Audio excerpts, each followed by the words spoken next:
저도 저만의 팬 에디션을 준비했습니다. 아무리 팬이라도 이건 힘들걸?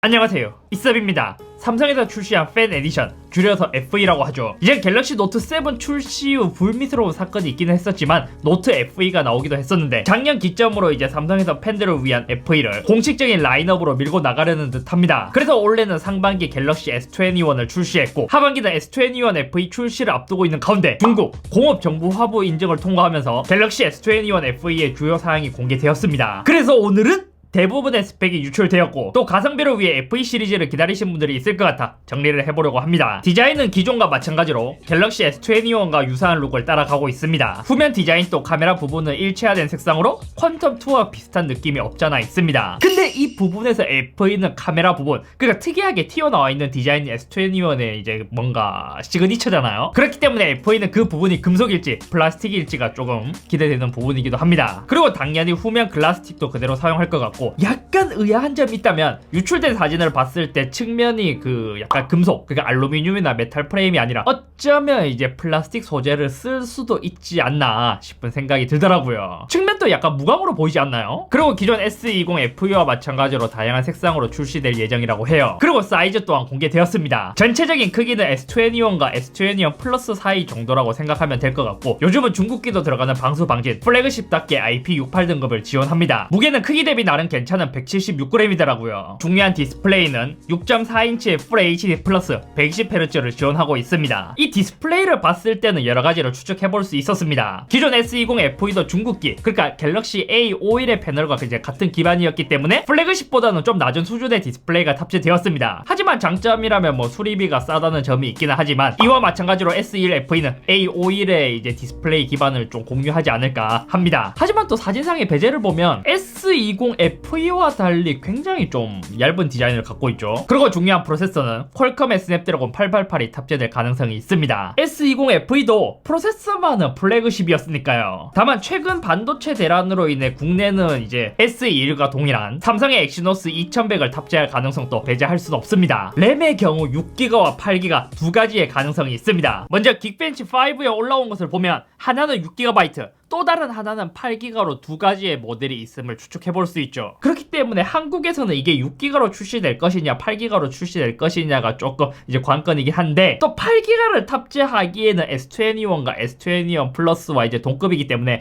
약간 팅키를 할 수 있지 않을까라는 생각으로 어쩌면 한국에서 6기가로 출시할 가능성도 배제할 수는 없을 것 같습니다. 알고 보면 작년 S20 FE도 S20보다는 램이 낮았으니까요. 용량은 128, 256기가로 탑재될 예정이고, 배터리는 4370mAh, 아마 많으면 일반 용량이 4500mAh가 될 것 같고, 5G, 그리고 중국 인증된 모델은 듀얼심을 갖고 있습니다. 한국에서는 당연히 듀얼심 모델이 출시하지 않겠죠. 그리고 재밌는 것은 충전 속도가 상당히 개선되었습니다. 제가 알기로 노트 10 플러스, S20 울트라 EU 45W 충전을 지원하는 것은 오랜만인 것 같은데, 이렇게 진짜 출시되었을 경우 갤럭시 S21과 S21 플러스, 그것도 S21 울트라보다 더 빠른 충전 속도를 갖고 있는 모델이 밑에 있는 팬 에디션이 돼서 약간 하극상이 일어나지 않을까 싶어요. 이렇게 유출된 스펙으로만 봤을 때는 굉장히 재미있는 사실을 발견할 수 있었습니다. 묘하게 갤럭시 S21 기본 모델과 비교하자면 외양 디자인, 마감이나 고급감에서 차이가 있을 수 있겠지만, 내부적인 스펙, 그러니까 S21과는 다르게 이번에는 더더욱 팀킬할 가능성이 굉장히 높아 보였던 것이죠. 그게 S21 FE가 너무 잘 나올 것 같아서라기보다는, 애초에 갤럭시 S21 기본 모델인데도 대놓고 플래그십인데도 글라스틱, 진동 등으로 인한 원가 절감의 차이를 보였기 때문입니다. 먼저 디스플레이의 경우 갤럭시 A52의 기반이라고 한다면, 새로운 FE는 슈퍼 AMOLED이기 때문에 디스플레이만큼은 S21 노멀, 그러니까 기본 모델의 승리입니다. 두 번째는 프로세서. 만약 FE가 퀄컴 스냅드래곤 888이 들어간다면 삼성 엑시노스 2100보다 발열이야 나와봐야 알겠지만, 만약 퀄컴이라면 FE 승,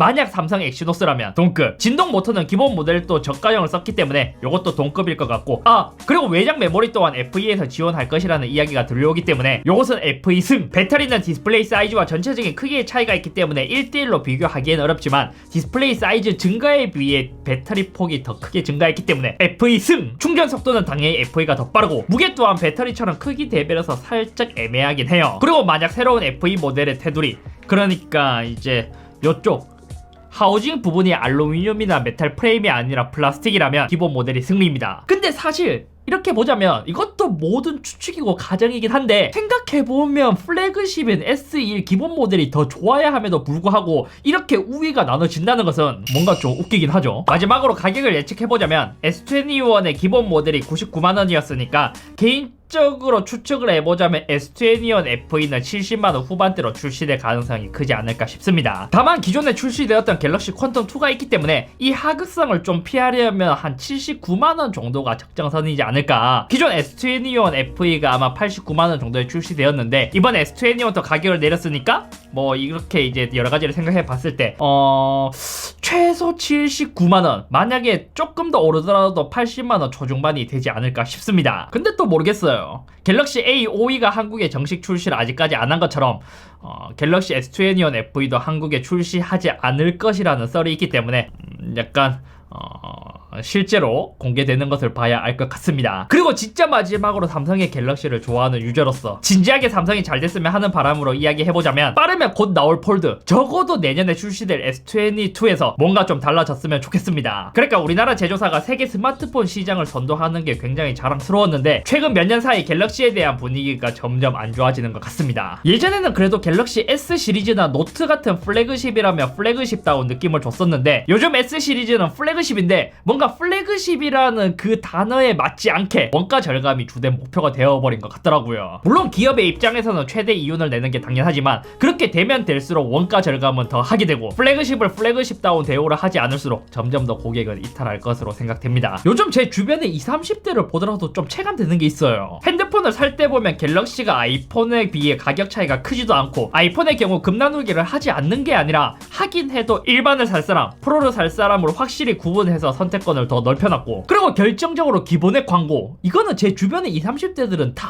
물론 아직까지 부모님 세대에서는 아이폰보다는 갤럭시가 확실히 압도적으로 더 높지만 적어도 젊은 층에서 갤럭시의 팬들이 점점 떠나가는 게 매우 안타깝더라고요. 지금 봐요. 솔직히 갤럭시 S21 FE 유출된 스펙으로만 봤을 때 솔직히 이제 가격만 맞다면 엄청 많이 팔릴 만큼 좋은 스펙인데, 몇 년 사이 삼성이 원가 절감을 하도 많이 하다 보니까 이제는 이 스펙보다도, 아니 이렇게 성능이 괜찮으면 어디서 원가 절감을 더 했을까 를 먼저 생각하게 되는 것처럼 말이죠. 제가 최근 구입한 갤럭시 중 가격을 떠나 가장 만족스러웠던 스마트폰은 갤럭시 S20 플러스입니다. 제일 아쉬웠던 게 너무 비싼 가격이긴 하지만 얘는 적어도 플래그십다운 면모를 보여줬기 때문이죠. 요즘에는 이제 갤럭시의 디자인도 점점 예뻐져 있는 가운데 삼성의 플래그십다운 플래그십, 그리고 합리적인 가격으로 출시해서 갤럭시 팬층의 마음을 돌려줬으면 좋겠습니다. 아무튼 오늘은 여기까지며, 만약 한국의 S21 FE가 정식으로 출시한다면 이제 한 8월인가 9월쯤에 폴드3와 플립3가 먼저 출시되고 나서 이제 그 이후에 뭐 9월 10월에 출시될 것 같은데, 그때 한국에 정발한다면 저도 구입해서 한번 리뷰를 해보도록 하겠습니다. 그래도 디자인만큼은 S21이 다시 봐도 예쁘네. 그러니까 약간 좀 순서대로 하자면 S20 FE, S20, S20 아니 S21, 하지만 만족감은 얘가 더 좋았다는 거.